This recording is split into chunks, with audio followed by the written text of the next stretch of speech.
Yo siempre me he preguntado, ¿por qué no hicimos la paz antes?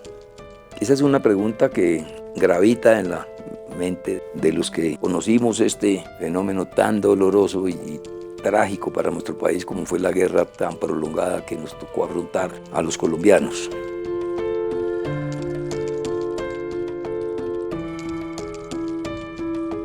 Mi nombre es Pablo Catatumbo Torres Victoria. Pertenezco al Partido Comunes y hago parte del Senado de la República, participando o siendo integrante de la Comisión Quinta del Senado.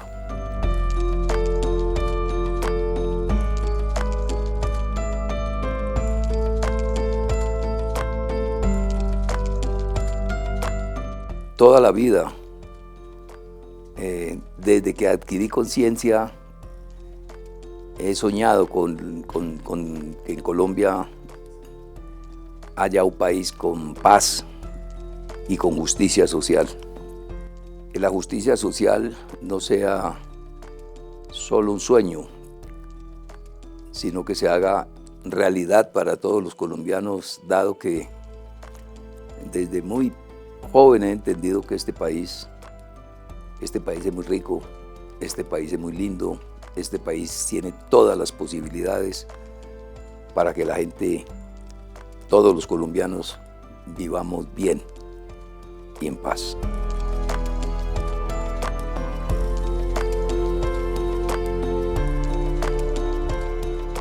Tuve una infancia muy feliz y una familia numerosa. Vivimos con estrecheces económicas, pero con muchísimo amor por parte de mi padre, de mi madre. Logramos conformar una familia de 10 hermanos, 8 mujeres y 2 hombres. Y el recuerdo que tengo de mi infancia es un recuerdo muy feliz, lleno de amor, lleno de amistades, de amigos del colegio, corriendo por las calles, jugando trompo, jugando canicas,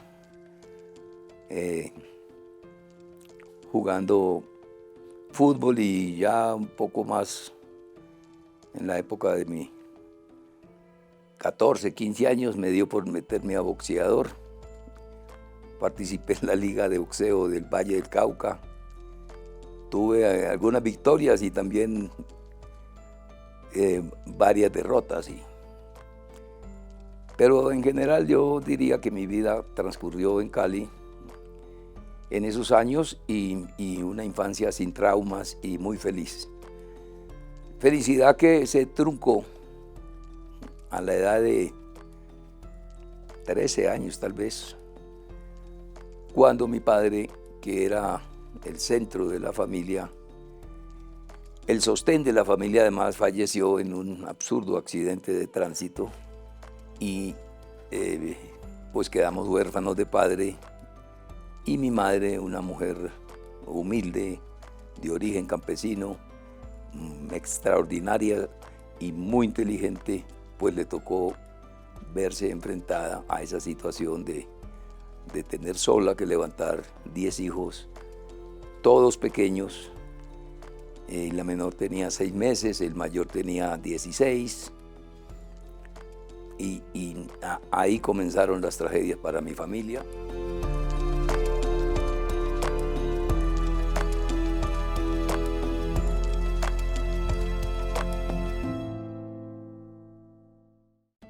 Afortunadamente,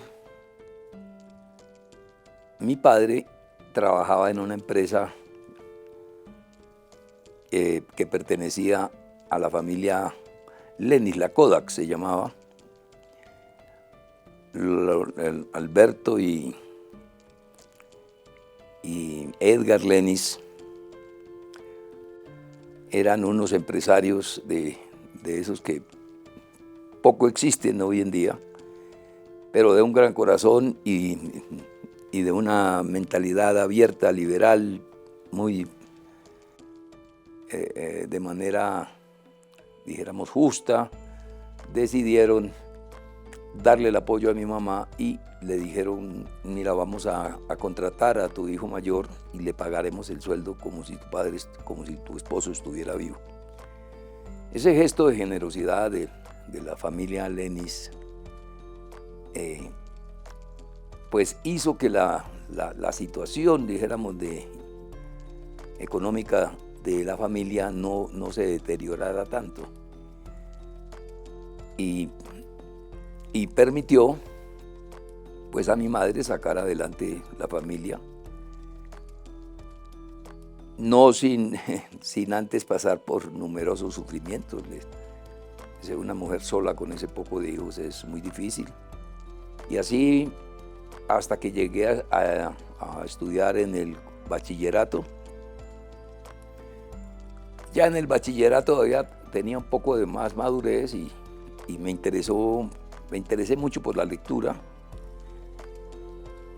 pero eran épocas difíciles, dijéramos, épocas complejas, porque ya nos estábamos aproximando o estábamos viviendo ya una época, de la época de los 60 y ya casi en la década de los 70, y en esa década en el movimiento estudiantil, aún en el movimiento estudiantil que era de bachillerato,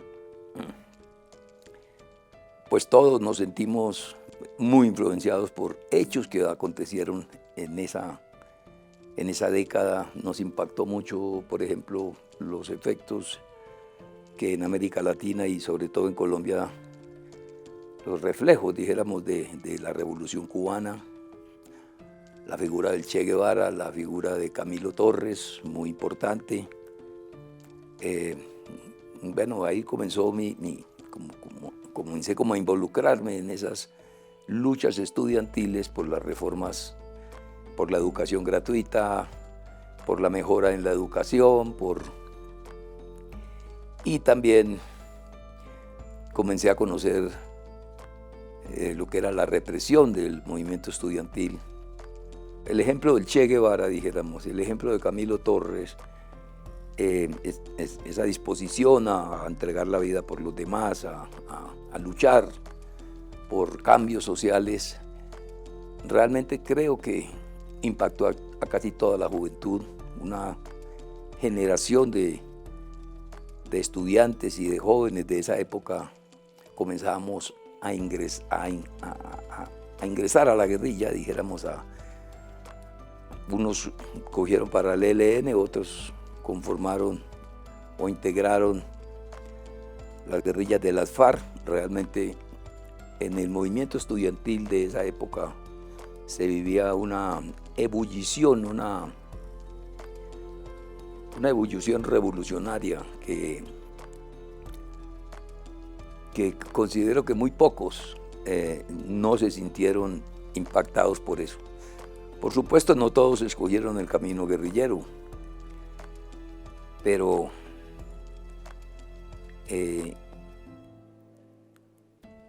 yo sí, y digo que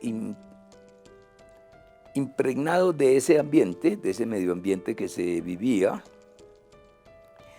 bueno, ya empezábamos a leer los primeros libros marxistas, empezamos a leer los libros que escribió Camilo Torres,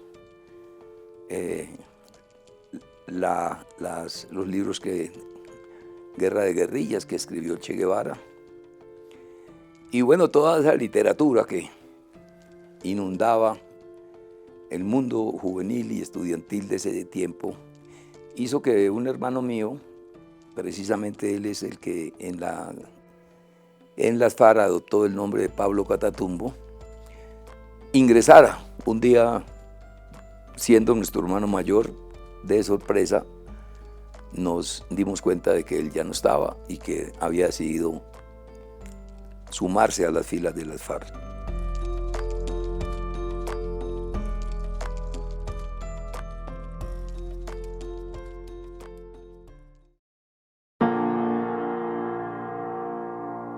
Por ahí en el año 71 fui escogido para asistir a recibir una instrucción de filosofía, economía política e historia en la Unión Soviética. Bueno, eso para mí fue una gran experiencia porque pues un muchacho de barrio que nunca había salido de su ciudad y de pronto verse en Europa, en Madrid, en Ámsterdam, en París y luego en la Unión Soviética, eso fue deslumbrante para mí. Esa fue una experiencia muy linda de mi vida que me marcó también. Viniendo de la Unión Soviética, pues ya venía, como se dice, más afiebrado y decidí ingresar a las FARC en el año 72. También fue una experiencia maravillosa esos primeros años, porque allá no solamente me encontré con mi hermano, sino que también me encontré con amigos que conocía en la lucha estudiantil o en la vida común y corriente, como personajes que después el país los conocería mucho más, como Jaime Bateman, como Carlos Pizarro, como Iván Marín Ospina, Álvaro Fayad. Con ellos anduve un tiempo, estuvimos en cursos de entrenamiento y de formación allá, hasta que, pasado el tiempo, ellos decidieron dejar las FARC y venir a conformar un nuevo movimiento político que se conoció como el M-19. Pero la amistad con ellos siempre se mantuvo inalterable, mi admiración, mi afecto, y yo creo que ellos también me quisieron bastante.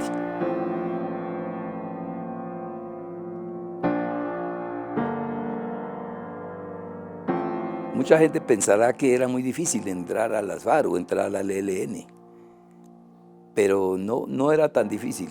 Era simplemente conocer a alguien que tuviera contactos, y en aquella época en las universidades se conseguía el contacto muy fácil. Cuando se vivía en ese mundo de la izquierda, en mi caso particular, yo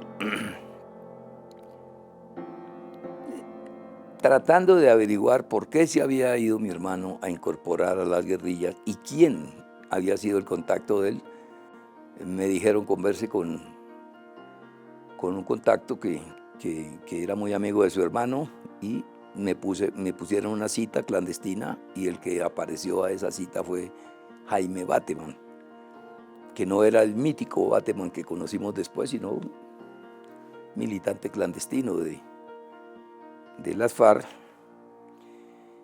Y con él nos sentamos a conversar. Pues a mí me sorprendió que él dedicara tanto tiempo en convencerme.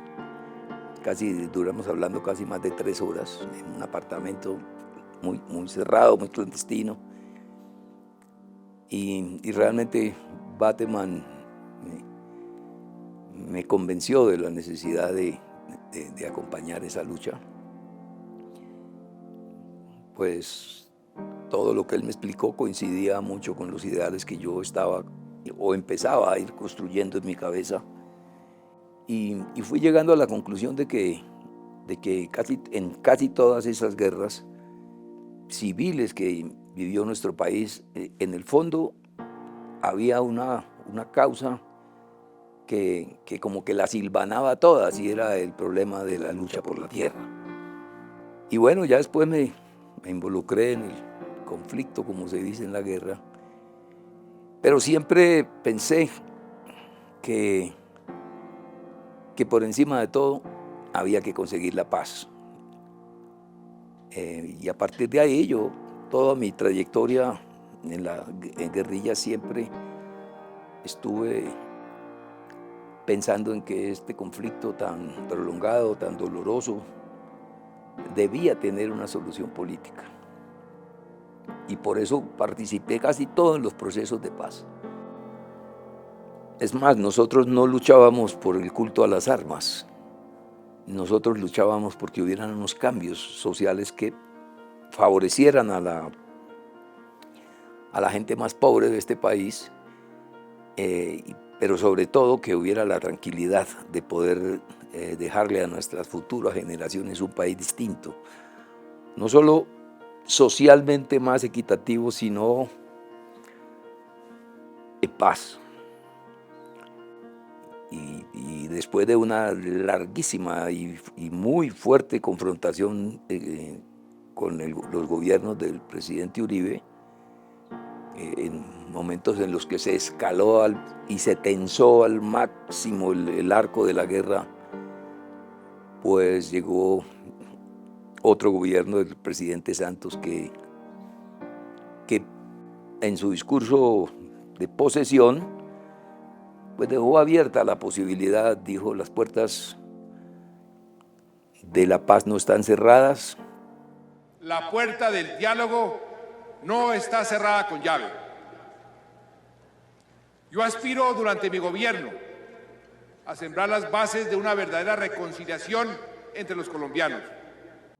Y eso eso era como un guiño, dijéramos, pero finalmente terminó su discurso diciendo: y las llaves de la paz las tengo yo, no las he arrojado al mar. Ese segundo mensaje también nos lo captamos y se inició un nuevo proceso que finalmente y con muchísimas dificultades pues terminó en lo que hoy se conoce como los acuerdos de paz firmados con las FARC-EP.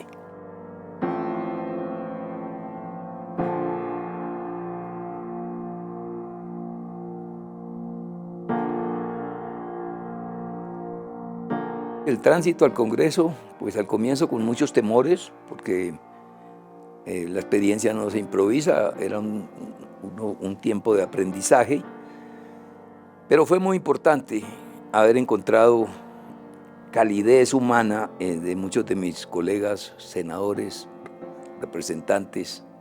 También al comienzo sufrimos muchas agresiones, insultos, que por parte no de todos, de algunos senadores y senadoras que seguramente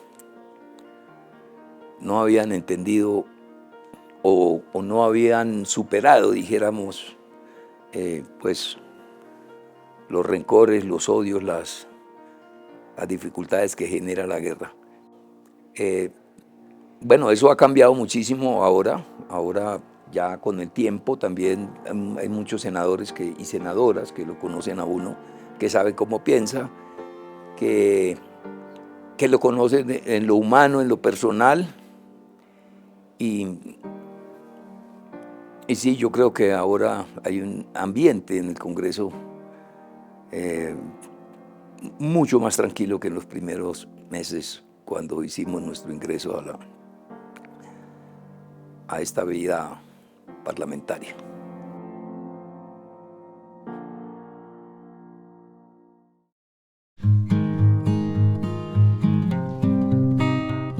Desde que llegamos al Congreso, nuestro interés ha sido contribuir a plasmar en leyes los acuerdos de paz e implementar proyectos de ley que favorezcan a los sectores más pobres de este país y a resolver muchas de las problemáticas que tiene la gente. Por ejemplo, ahora en la Comisión Quinta yo he presentado y voy muy pronto a ser ponente de un proyecto que busca crear plazas de mercado públicas que faciliten que los campesinos puedan vender sus productos directamente, sin intermediarios, sin recurrir, que es lo que hace que después de trabajar arduamente en el campo, los campesinos vean cómo sus esfuerzos no son bien recompensados porque los precios están por los suelos. Estamos también interesados en ya hemos presentado un proyecto de ley que va a permitir que el gobierno o el Estado colombiano, brinde mayores garantías a los, pequeños y medianos fabricantes de panela, sobre todo la panela que es artesanal. La panela es uno de los pocos productos que tiene nuestro país que no ha sido monopolizado, por las grandes industrias. Y de la panela vive mucha gente en el campo. Antes había 435.000 personas que vivían de la panela. Después de la pandemia creo que eso bajó un poco, unos 395.000, 400.000 personas viven de eso, muchísimas familias. Estamos también trabajando en otro proyecto de ley, ya lo presentamos, para resolver un asunto también que es muy grave en nuestro país, que es el tema de la deforestación y de la acumulación de personas que están dentro de los parques nacionales, naturales. Hay un propósito que es el de todos los colombianos, de que hay que cuidar la naturaleza, defender la naturaleza, pero hay un problema social muy grave que no es ocasionado por los campesinos, sino precisamente por el desorden con el que se ha manejado el tema agrario aquí en Colombia. Y en eso es que apunta el proyecto que yo estoy liderando, es a que se construyan, se defiendan, se mantengan los parques naturales nacionales. Es una riqueza de nuestra nación, de toda esa biodiversidad que tenemos, pero con los campesinos a los cuales se puede incorporar como cuidadores de parques. Hay muchas experiencias en el mundo que han logrado reforestar, incorporando a la gente que ya vivió allí y haciéndolos también partícipes, de la conservación. Bueno, en eso y en todos los proyectos que beneficien el desarrollo, que benefician a los campesinos, a los trabajadores, a los estudiantes, participamos, y es el sueño mío y de muchos, creo yo, que podamos finalmente construir leyes en nuestro país que beneficien a la gente más humilde. Siempre he tenido la esperanza de que ahora tenemos un nuevo gobierno que ha prometido pensar en la gente. Hay unas condiciones ahora más favorables para producir cambios que nuestro país necesita con urgencia. Este país no puede seguir así. Hay otro fenómeno que nos preocupa mucho, es el fenómeno, todo el país sabe, de la corrupción que hay en algunas, no son todas, pero en algunas de las instituciones, en algunos de nuestros dirigentes políticos, de nuestros empresarios, de nuestros contratistas. Bueno, el fenómeno de la corrupción también es un fenómeno que nos preocupa, y ahí estaremos dando la batalla porque algún día podamos derrotar esta verdadera plaga, porque es una plaga. Lo que muchas cosas se pudieran hacer en favor de nuestras poblaciones más desfavorecidas si logramos contener esa corrupción que hoy está disparada.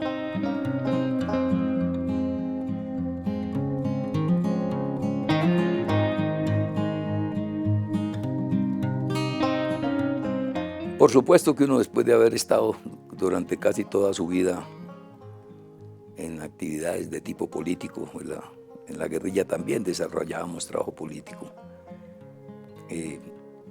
La vida de uno siempre va a estar ligada a la política, al servicio de la gente. Yo concibo la política no como un negocio, no como para vivir de ella, sino como para prestarle realmente un servicio a la comunidad, para luchar por los intereses de la gente más humilde, de los que no pueden acceder a estos cargos de representación.